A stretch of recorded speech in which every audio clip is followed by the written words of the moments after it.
nome é Daniele Madureira, eu sou repórter da editoria de mercado da Folha e você está assistindo ao Arena do Marketing, um programa da Folha de São Paulo, produzido pelo TV Folha, que traz para você aqueles cases mais inovadores, mais bem-sucedidos, de gente que entendeu o consumidor e descobriu o que ele quer, ou que ele às vezes nem sabe o que quer, mas que se torna uma necessidade do seu dia a dia.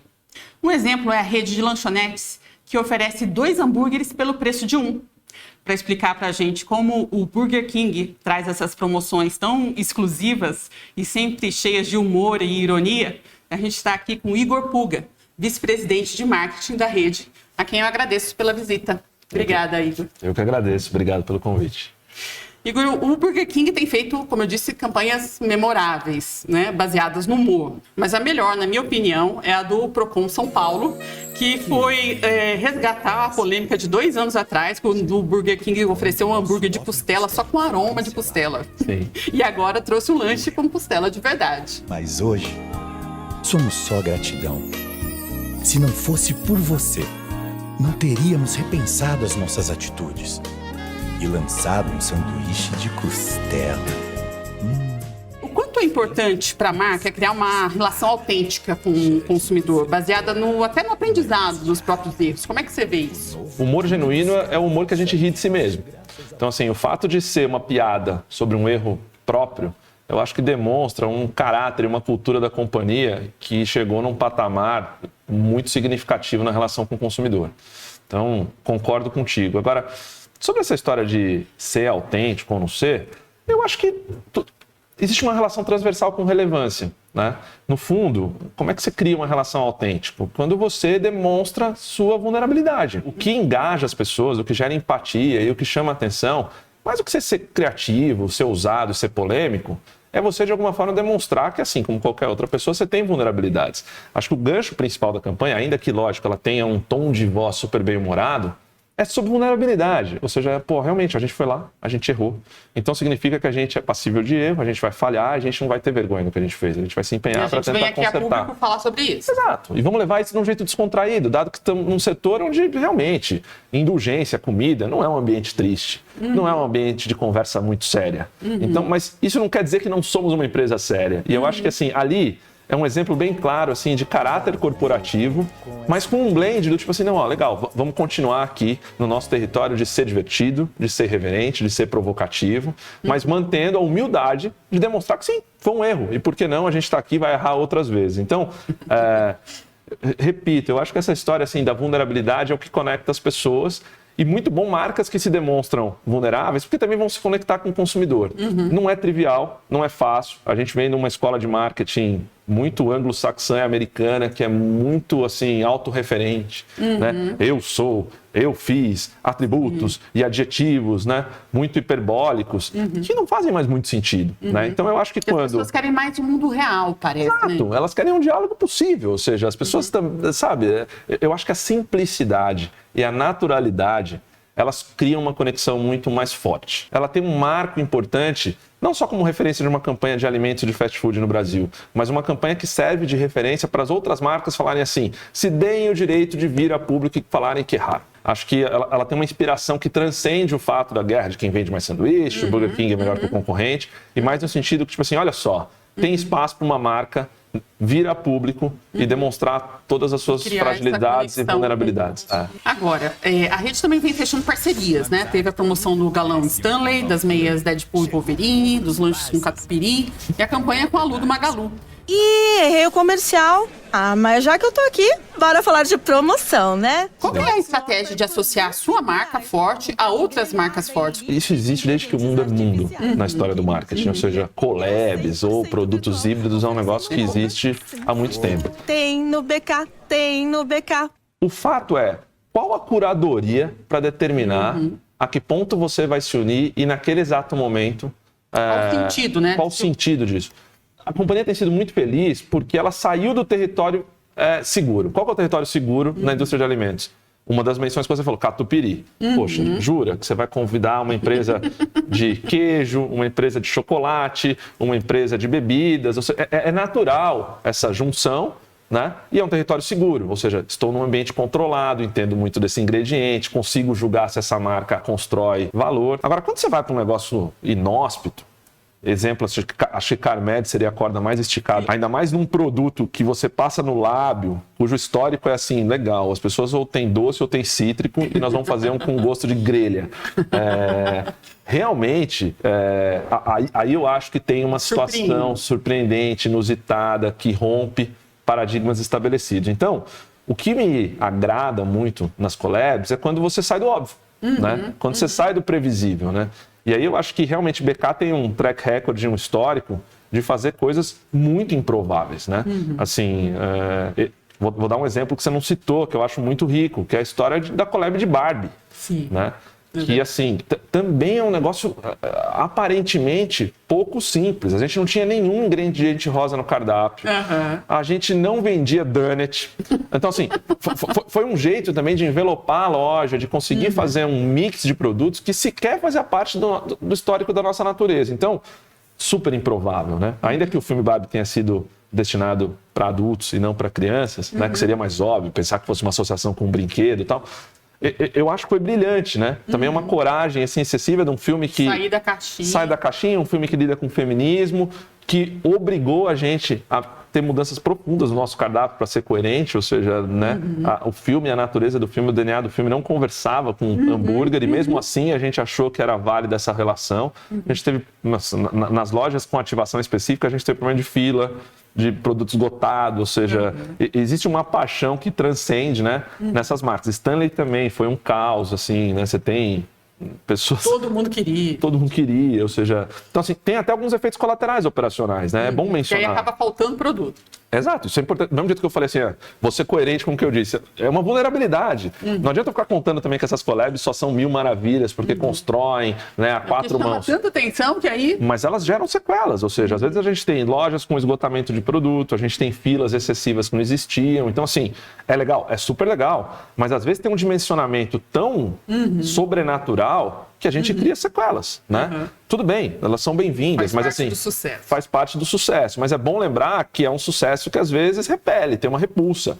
Ou seja, eu tenho um consumidor meu recorrente, fiel, que vai lá toda semana, ele não quer ser estimulado por collabs, entendeu? Aliás, ele deve provavelmente ter ficado frustrado. Assim, quem são essas pessoas que estão ocupando o meu espaço aqui, seguro, né? Então, assim, faz parte da natureza do varejo ter essa sazonalidade, essa flexibilidade, mas eu acho muito...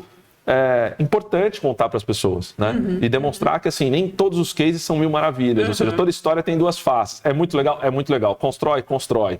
Como imagem, como poder, como demonstração de atrair novos públicos, é incrível. Mas, às vezes, a gente tem algum efeito nocivo para o cara que já entra lá e não precisa de nenhum estímulo para ir no Burger King todo dia. Ele já ia naturalmente. Ele já ia. Né? Então, assim, acho importante a gente dividir isso com as pessoas para demonstrar que a vida do marqueteiro, quem está do lado de cá, cada escolha é uma renúncia. Tem os então, senão fica parecendo que a gente é muito, né, advogado de si próprio. Não, incrível. Não, peraí, é muito incrível, mas eu gostaria de ressaltar que, às vezes, não é tão simples assim. Eu imagino. Agora, fala um pouquinho pra gente desse tamanho do Burger King no Brasil, assim, quantas lojas, quiosques, lanches vendidos por dia, consumidor no aplicativo, qual é esse universo Burger King? A gente tem mais de 1000 lojas, né? Eu não vou falar o número exato, porque invariavelmente eu não sei quando as pessoas vão estar assistindo, então assim, se eu falar hoje são 1028 lojas e tal, mas isso é importante das pessoas entenderem. A gente vive num país continental. Dinâmico. Exatamente. Eventualmente, daqui 2 dias, a gente tem 2 lojas a mais, uma loja a menos, ou seja, é natural quando você tem uma capilaridade dessa extensão. Então, esse é um número que, assim, é por volta de 1000, né? Ainda que a gente já tenha superado a marca há bastante tempo. A gente vende 15 milhões de sanduíches por mês. Esse é o número, talvez, que mais assuste, né? Impressione as pessoas, né? Olha só a tendência e a capacidade industrial que um restaurante, uma loja nossa, tem de produzir durante 30 dias de sanduíches, né? Acho um número muito impressionante. E sobre a história que você estava mencionando de aplicativos e tal, a gente tem um negócio que a gente... Aí é menos numérico e mais percentual, que eu acho que é a relevância, assim. Hoje a gente tem mais de 50% das nossas vendas identificadas. O que é uma venda identificada, né? É uma venda que, assim, compulsoriamente passou pelo registro que aquela pessoa ou faz parte do nosso programa de fidelidade, ou ela se identificou a partir do CPF, mesmo não sendo membro. O que significa isso? metade dessas vendas que eu estou fazendo, eu sei quem é essa pessoa, o gênero, idade, endereço. Sabe identificar. Se identificar. Se eventualmente ela comprou mês passado, se é a primeira vez que ela vem a um restaurante nosso. Então, assim, existe uma sofisticação na relação com esse consumidor que ela é muito bem-vinda para a gente conseguir atender preferências sem precisar fazer pesquisa do jeito tradicional que as pessoas entendem. Então, vou traduzir, que eu acho que isso é bastante legal, assim, bastante curioso para as pessoas. Qual que é o modelo normal, né, de você tentar entender quais são os desejos e as preferências do consumidor? Um modelo que eu vou lá e pergunto com a boca, né? Com a prancheta. Ô, fulano, você prefere isso, prefere aquilo, gosta de o que você sente falta? A vida como ela é. Pô, existe esse método tradicional também por meios digitais. Posso mandar uma enquete para você por e-mail, posso fazer isso de um jeito que não precisa estar face a face. Mas é a replicação do mesmo modelo que originalmente foi concebido em 1940. O que é curioso quando você, sem perguntar nada, começa a compreender as preferências das pessoas? É que tem muito mais verdade. Quando você pergunta para alguém, tem a racionalização de um viés da resposta. Por exemplo, você me perguntou um negócio que eu estou pensando para te responder. Sim. Quando eu não perguntei nada e estou simplesmente observando seu comportamento, como você se comporta, o que você comprou, que horas você comprou, se você prefere sobremesa, se você frequenta esse bairro ou outro. Não que as pessoas mintam quando estão respondendo pesquisa. É que pesquisa é muito caro. Sim. Imagina fazer isso em escala. E segundo, sem nenhum dolo, sem nenhuma intenção, mas as pessoas contam histórias que não necessariamente refletem a verdade, né? Não estou falando que às vezes ela pode querer florear um pouquinho. Exato, é uma questão de orgulho, é uma intimidação. Você me pergunta um negócio assim, poxa, será que é interessante responder isso ou aquilo? Não tem maldade, não tem má fé alguma. Não estou falando que nenhum entrevistado, nenhuma pesquisa tenta enganar o entrevistador. Mas tem viés, né? É quase parasimpático. Então, quando você olha um movimento e pega 50% dos nossos compradores hoje e consegue entender como eles se comportam ao longo do tempo, a gente descobre coisas incríveis, ou seja, que sanduíche que provavelmente precisava ter mais estoque, que tipo de produto que eventualmente pode ter um preço mais baixo, que vai agradar mais gente, que horários que a gente deveria ter mais gente trabalhando no restaurante, porque claramente há uma propensão das pessoas visitarem. Se esse cara é adepto a comer no drive, a comer no balcão, a pedir no delivery, outra coisa impressionante, ou seja, normalmente, quando você não tem o tracking, a gente não imagina que é aquele mesmo consumidor. Então, assim, é muito mágico descobrir que aquela mesma pessoa que, por exemplo, comeu num Burger King na Zona Oeste, quando pediu o seu delivery, caiu num restaurante da Zona Norte. Porque provavelmente no almoço ela trabalha lá. Sim. E à noite, no jantar, ela está próximo da casa dela. Mas assim, imagina a dificuldade operacional de eu ter que chegar para você e falar assim, oi, Nery, tudo bom? Olha o seu CEP.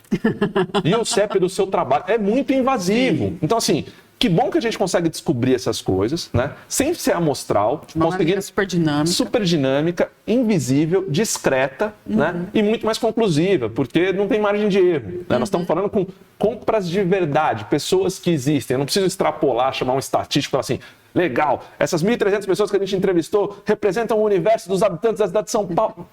Não tem problema, ou seja, a gente está fazendo isso em real time. Então, eu acho importante, né? Ou seja, mais importante do que a volumetria da gente crescer o número de restaurantes e vender mais sanduíches é que a gente aumente a satisfação desse público. Conheça ele, consiga atendê-lo da melhor maneira possível, sem que ele nem perceba que ele está sendo atendido. Eu acho que o grande objetivo da gente como companhia, como marketing, assim, vocês têm a ambição de dobrarem de tamanho.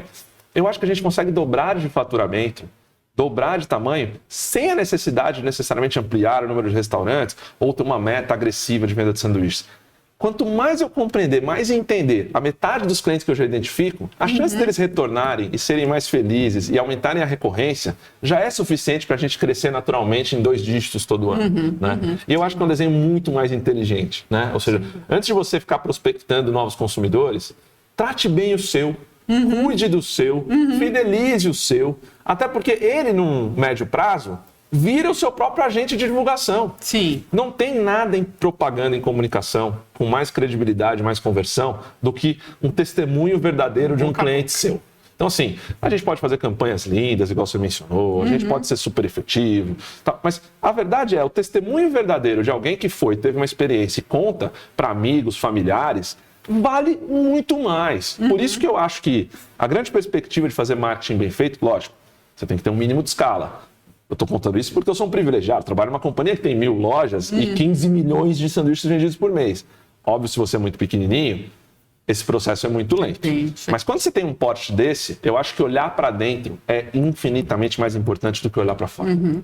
Ainda falando sobre o boca a boca, com toda essa representatividade, né? 15 milhões de sanduíches vendidos por mês e tal, mais de 50% dos consumidores identificáveis.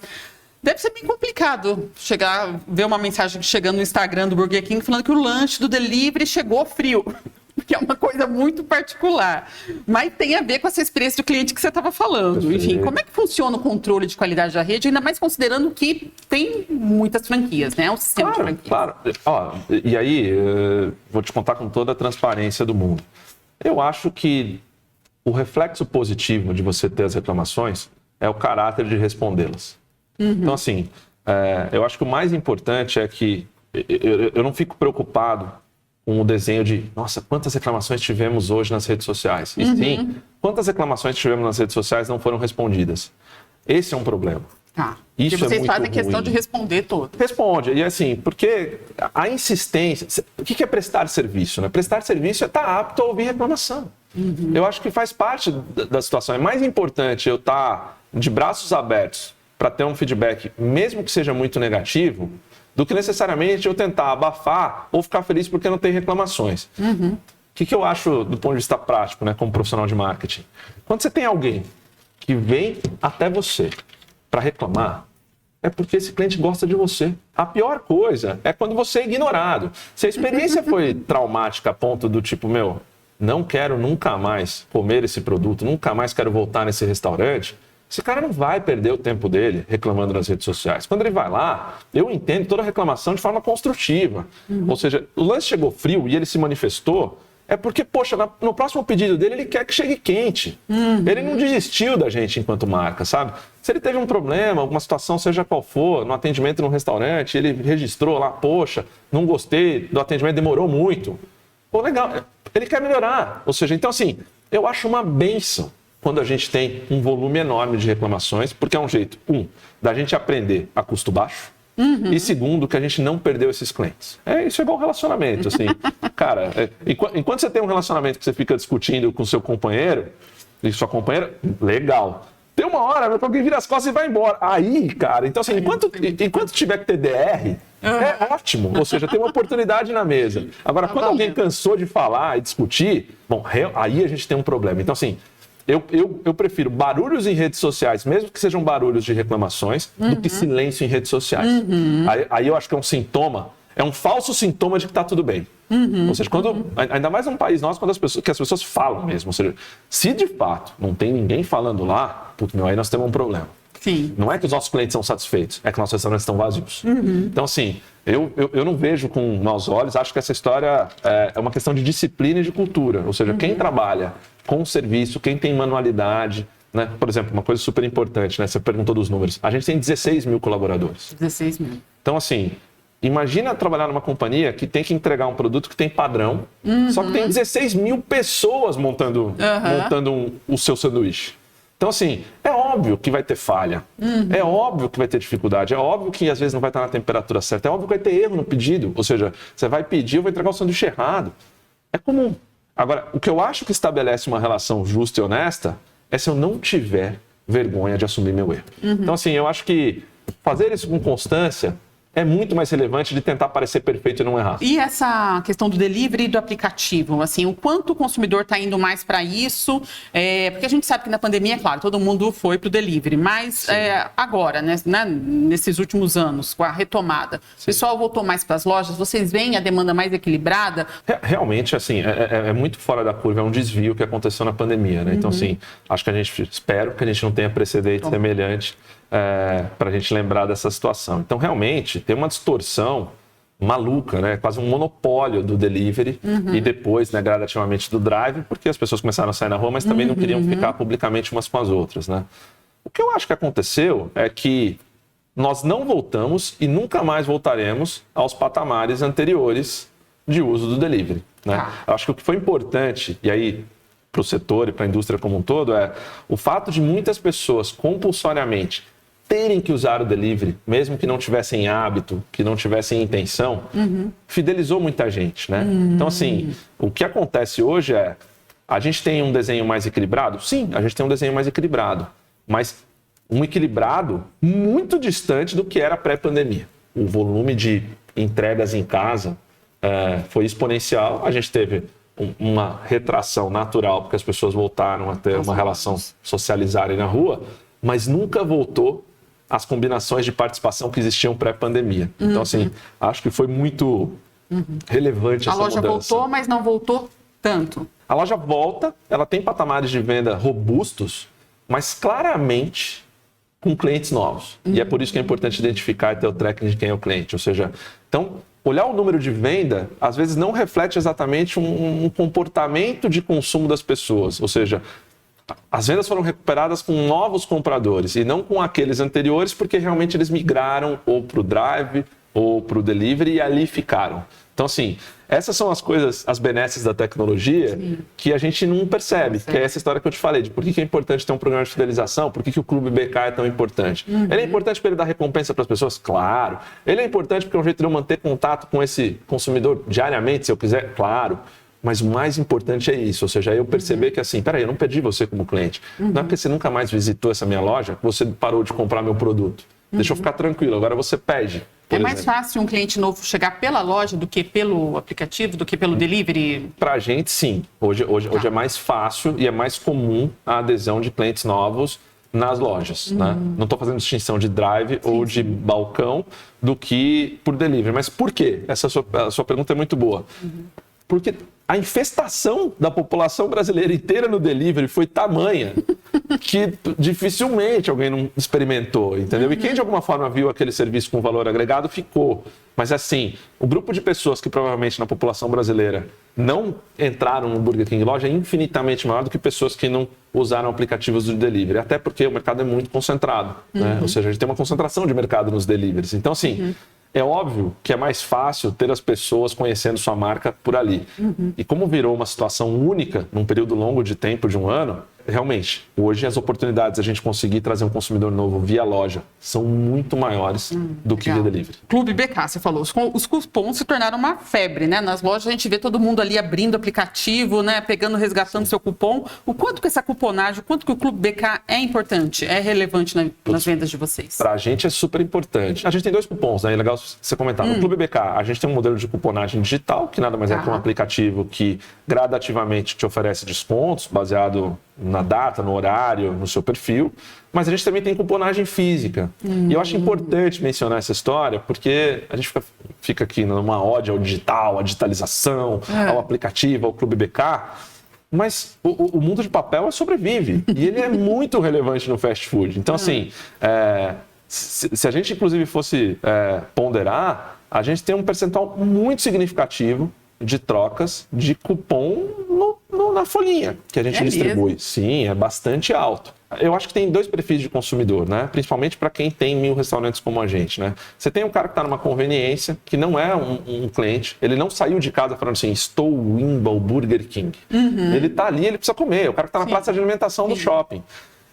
Eu não posso tirar o direito desse cara também ter um benefício e ter um desconto, porque ele não é membro do Clube BK. Então, assim, acho que é importantíssimo ter um folheto que trata ele da mesma forma ou de forma parecida com quem é membro do clube. Então, assim, e esse perfil não vai mudar. Ou seja, eu não quero tratar mal ou ser distinto com alguém que me deu a oportunidade de comer alguma vez na vida comigo. Então, assim, e o percentual de pessoas que fazem isso é enorme, tá? Ou seja, desprezar essas pessoas no mundo de alimentação não seria muito inteligente. Como eu te disse, ou seja, não é à toa que todo modelo de escolha de restaurantes é baseado em fluxo de pessoas e fluxo de carros.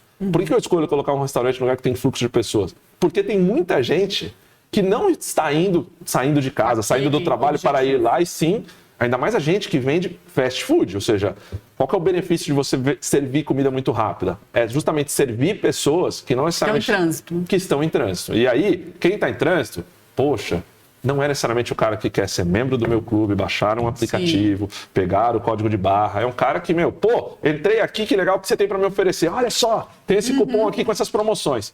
E tá ótimo. Ou seja, aquele cupom é descartável, tá tudo certo. Vou ficar muito feliz. No próprio cupom a gente incentiva. Poxa, gostou da gente? Baixa o aplicativo, seja membro do clube. Mas pode ser que ele não seja. E não tem problema algum. Porque ninguém sabe se ele vai passar por aquela loja alguma vez na vida. Né? Às vezes as pessoas estão viajando. Muitas pessoas comem fast food só quando estão fora do seu próprio município.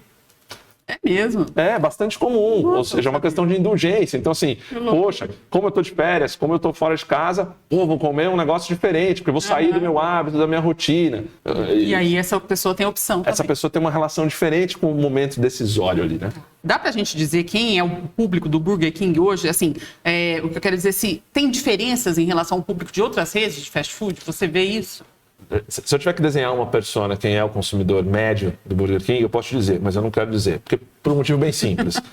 Pelo mesmo motivo que eu não sei do meu concorrente. Então eu não quero tornar essa informação pública. Ou seja, se fosse dado e se todo mundo soubesse, seria ótimo te contar aqui as diferenças, né, e as nuances que a gente tem. Mas eu não enxergo deles, então eu não vou fazer questão nenhuma de contar quem é o perfil médio de quem come no Burger King. Ainda que dê para desenhar essa persona, é muito heterogêneo. A gente tem diferenças. Por exemplo, se a gente fosse fatiar o perfil dessas pessoas por... Vou mais longe, tá?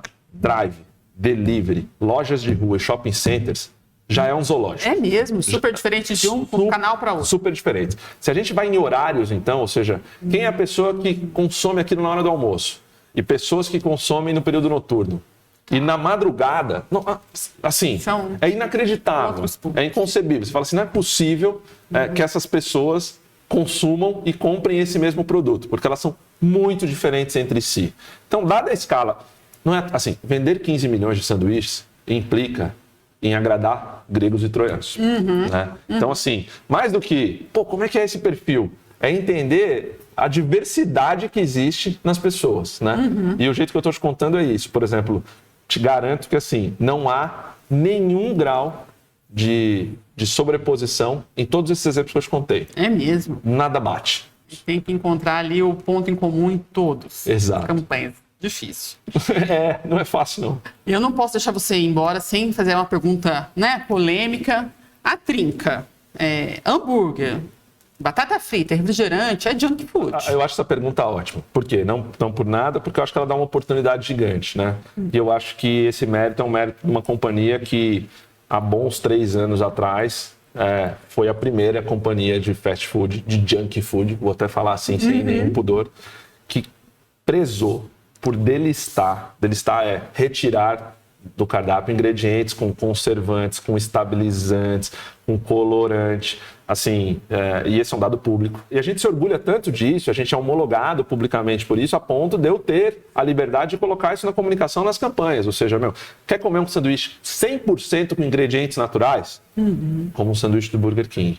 Claro que tem uma demanda calórica. Não estou falando que seja um sanduíche 100% saudável, mas eu acho que é uma obrigação que foi feita e que foi pioneira e que faz muita diferença, né? Ou seja, mais do que necessariamente, estou comendo um negócio que é muito calórico, mas estou comendo um negócio que não vai me fazer mal para a saúde, no sentido de que, assim, cara, tudo é natural, a gente não tem nenhum ingrediente artificial nos nossos pratos. Acho isso muito relevante.